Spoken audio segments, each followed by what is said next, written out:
Thank you, King Kaelin William Marion, for making the journey here for the 9 months and 11 days of balloons you left. I brought you yesterday. 11 days of gestation.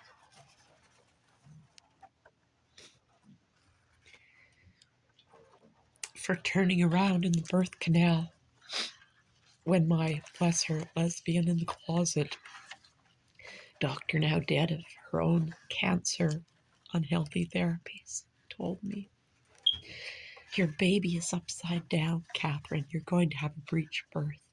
If you don't turn your baby around, yes, Edward, in 24 hours, I'll be going up there. I talked to my baby.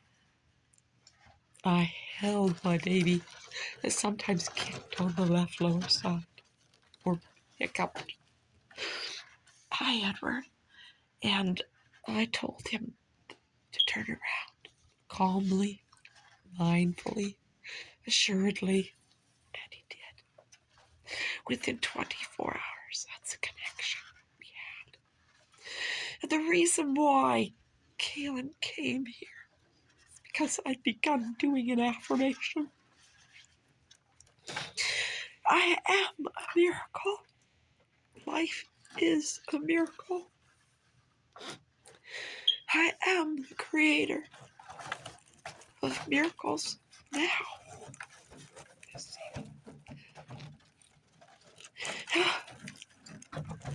This is what I have of Kaelin today.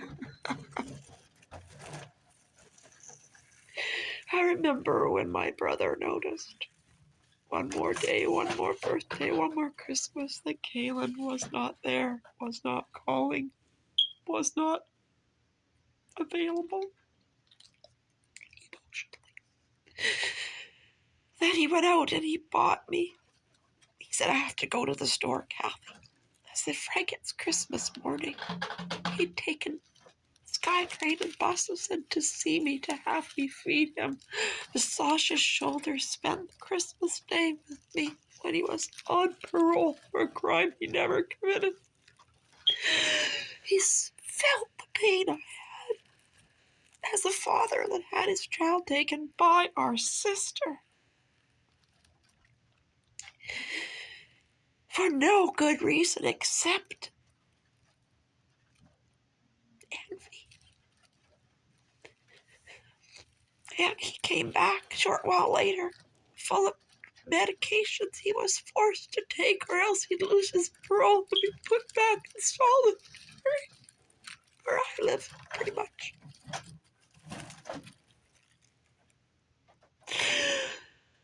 And he had the most perfect bouquet of red roses for me. I kept them. I wonder where they are. Maybe they all broke apart about 3 years ago. 4. That was one of the greatest gifts I was ever given, spontaneously. It's all about the moments. So this birthday of my son's alone again with our beautiful dogs,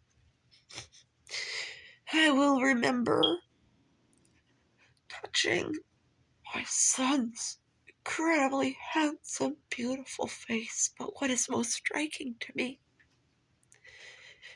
is the warmth, the metabolism, his hands like hot coals. I wanted on my back yesterday. It was the first time I saw my son in 22 months. Yesterday.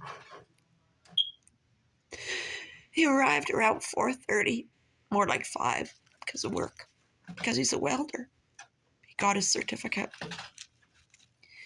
And he made good come out of what's been done to him. He's in great pain.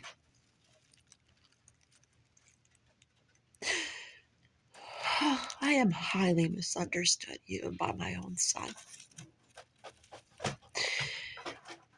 I made a vow to become authentic. When I first read and heard that word eons ago, I knew that's all I had to be. I had no idea the pain, the dead carcasses I'd have to step over, the denial I'd be forced to come out of, the truth that permeates all.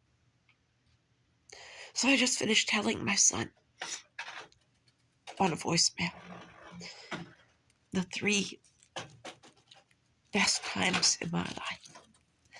The one I don't remember yet, my cells will tell, of being born to my mom and dad. You're a love child, Catherine. You're my love child. And my daddy's shoulders that I was carried on the lumber mill in Dunkley's out at the World's Fair, 1962, Seattle. Before or after I met my Nana for the first time. And my dad saw his mother, Eva Pastel, second best the married name. Eva Richens, the married name before that. He had not seen her since he was 12 or 14. He's 30 years older than me. He died in 1993. He died a very lonely man, like a lot of males, because he abandoned his mother from when he was the 12 or 14 when he ran away from his abusive dad in the private school that he was forced to go into because his mother owned and ran a Chinese restaurant. I don't look very Chinese, do I? And he had the funniest jokes. I told Kaelin some of them. My son's all about being brought up in dogma now. I said something about a lovely Thai person that he knows and how she likes fried rice. And I said, did she make you some fried rice? And he said, well, I don't know about that. I said, my dad was really funny. And there was no one that loved people of all cultures, all dialects than my dad. And my dad taught me how to speak Cantonese when I was really young. My dad was very brilliant. I remember one time when I asked him about the sawmill, what it was like, the wood, and how it went through. And my dad was a bit short with me, even though he was 6 foot tall. And I went to bed, and I suppose my feelings were a bit hurt. I don't really recall that yet. And my mother was always the peacemaker. I mean, there was nothing unpeaceful about me. I was kind, my mother's daughter. And my affectionate grandma I had. I'm so blessed with all the people that were once alive that loved me so much. So she must have told him that what he did was not perfect. So I got up in the morning to go to school for my report that I didn't feel was ready. And my dad had written an incredible, with beautiful handwriting, so intelligent, about how the sawmill, how the wood goes through every process. Oh my God, it was profound. It's all been stolen. Someone stole my 5-ton locker that I trusted that lives in a penthouse because he can only afford to rent one, not own one, for the last 38 years. I feel so sorry, don't you, for that guy? Oh, my dad, I've seen people die. Brutal, worn out deaths.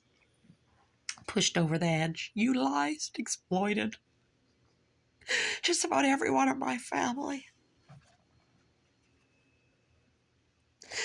I don't care if it's sunny out. I hope it is. I'm making this my month, April, with or without my son in it. I have abusers outside of me. They're like rapists. They're terrorists. They're trolls. They email me disgusting things. Just horrible. I have nobody to talk to about that. I love you, King Kaelin. Having you was the wisest, the best, the kindest, the greatest deed, goodness, gift I've ever given this world. If that's all I ever did and ever do, that is good enough. Forever loving you.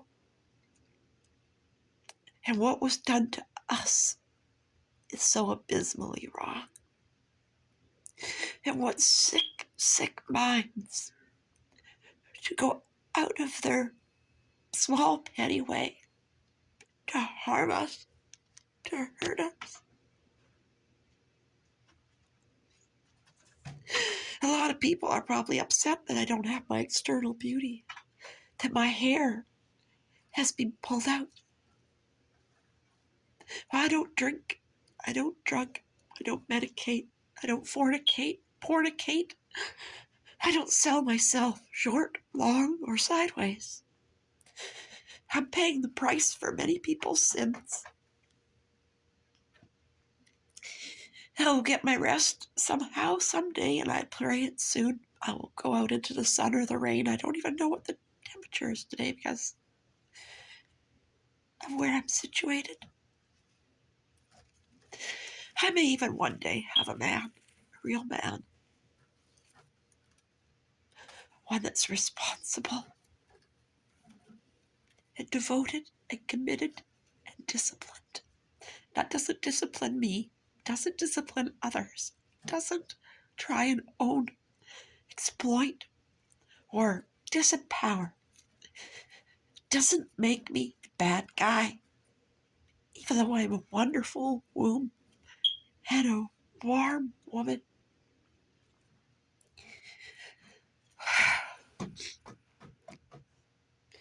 One day someone will love me for who I truly am. It might give me one more reason to live. The dogs love me for who I am. I'm just going to pretend these balloons are Kaelin. One is Kaelin. You know, there are 3 I gave him yesterday. One is from me. One is from Thelma. One is from Edward. This happy birthday one is from me. The gold one is from Thelma. The silver one's from Edward.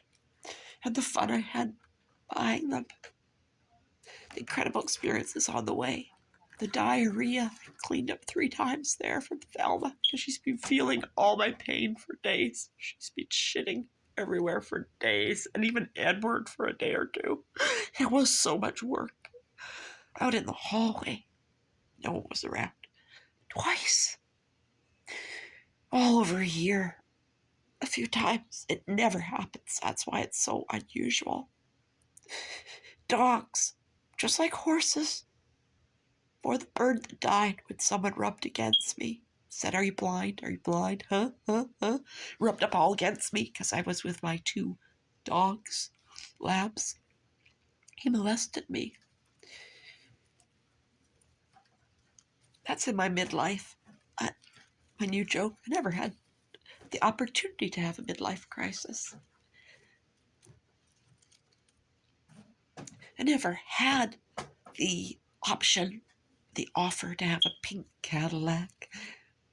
And if I do, it'll be an antique vintage. I have so many people telling me what I'm not, that I'm worth shit. That the only good thing about me are my breasts. The rest, vulgar, disgusting.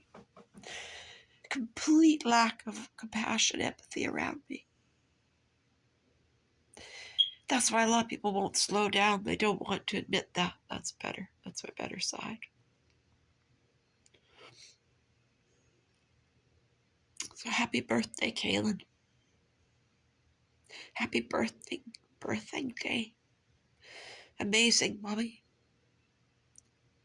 Happy birthing day, beautiful, wisest, My brother got me an owl. He found these artifacts at a vintage store. Sally Ann only